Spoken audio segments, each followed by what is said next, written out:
বিমান দুর্ঘটনার আগের এবং পরের উত্তরা মাইলস্টোন স্কুল অ্যান্ড কলেজের পরিস্থিতি। একটি দুর্ঘটনা কেমনভাবে সব কিছু বদলে দেয়। এত সুন্দর প্রাণোচ্ছল স্কুল প্রাঙ্গণ একটি দুর্ঘটনায় কেমন হয়ে গেছে। ঠিক এই স্থানে কিছুদিন আগেও অনেক বেশি প্রাণোচ্ছল, বাচ্চাদের খেলাধুলা, বাচ্চাদের সব কিছু নিয়ে অনেক বেশি মুখরিত হয়ে থাকতো। ঠিক একই জায়গায় আজ স্বজনদের আর্তনাদে ভারী হয়ে গেছে উত্তরার মাইলস্টোন স্কুল প্রাঙ্গণ। সত্যি কথা বলতে এসব দেখলে চোখে পানি ধরে রাখা যায় না।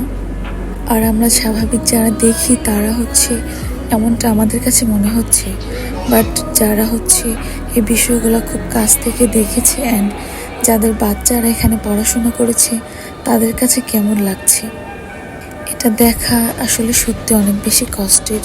আল্লাহ সবাইকে হেফাজত করুন, আমিন।